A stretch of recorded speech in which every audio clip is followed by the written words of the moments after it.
Hey, welcome. Have you ever just looked up at the night sky and thought, what makes our little planet, Earth, so special? I mean, what makes it so perfectly set up for life? Well, today we're going to break down this secret recipe, the essential ingredients that make our world a living, breathing planet. And with scientists finding more and more so-called Earth-like planets out there, this question is a huge deal. What is it that we have here that they might have too? Turns out, it's all about a very special combination of land, water, and air. These key ingredients are sorted into what we call the four major domains of Earth. Think of them as the foundational systems that have to meet, overlap, and interact to create the world we know and love. To really get the big picture, you've got to understand each one. All right, let's dive right into our recipe with the very first ingredient, the solid ground right under our feet. This is the foundation for, well, everything else. It's called the lithosphere. And here's a little trick to remember it. It comes from the Greek word lithos, which means stone. So this is literally the domain of stone, the solid, rocky part of our planet. But here's what's so cool. The lithosphere isn't just a big, dead rock. Nope. It's the Earth's crust, sure, but it also includes those thin, super important layers of soil. And that soil is jam-packed with the nutrients that plants need to grow, which, forms the entire base of the food chain.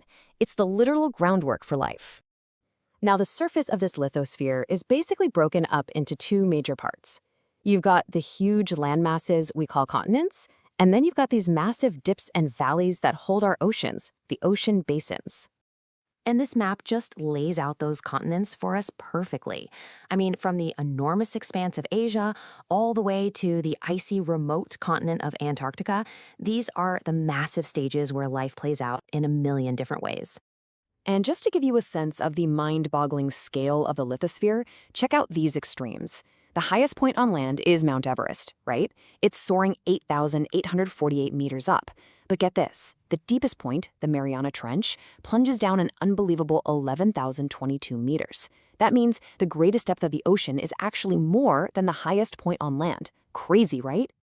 Yeah, seeing a picture of Mount Everest really helps put that incredible number into perspective. But our planet's story is just as much about its mysterious depths as it is about its towering heights. So let's move on from the solid ground to the next critical ingredient in our recipe for life. Okay, ingredient number 2. This is the one that gives Earth its famous nickname, the blue marble. You guessed it, we are talking about water. This domain is called the hydrosphere. And just like before, the Greek root gives it away. Hudor means water. Pretty simple, right? This is the domain of all things water on our planet. Just look at that number. Over 71%. That's how much of the Earth's surface is covered by water. It's no wonder that when you see pictures from space, our home is this beautiful, swirling blue planet. And the hydrosphere isn't just the liquid water you see in oceans and rivers. It's actually water in all its forms. That includes all the ice locked up in glaciers and the polar ice caps, and even the invisible water vapor that's floating in the air all around us right now. So we've got our solid ground, and we've got our life-giving water. The third ingredient in our recipe is this invisible shield that surrounds us all, the air. This is the atmosphere, which comes from the Greek word atmos, meaning vapor. Think of it as this protective blanket of gas that does two huge things for us. It gives us the air we need to breathe, and it shields us from the sun's most harmful rays. Now, if we actually look at what's in that blanket, the mix is kind of surprising. We always think about oxygen, right? But the vast majority, like 78%, is actually nitrogen. We don't breathe it, but plants need it. The oxygen we do need for survival makes up about 21%. And then all the other gases, like carbon dioxide, are just that tiny little sliver. The atmosphere is also incredibly complex. It's not just one big bubble of air. It's actually divided into 5 distinct layers, and each one has a special job. For instance, the troposphere, the layer closest to us, is where all our weather happens. And then way up in the stratosphere, you've got the ozone layer, which basically acts like sunscreen for the entire planet. So we've got our land, we have our water, and we have our air. Now for the magic. What happens when these 3 ingredients meet, overlap, and interact in just the right way? We get the incredible final product. We get the biosphere.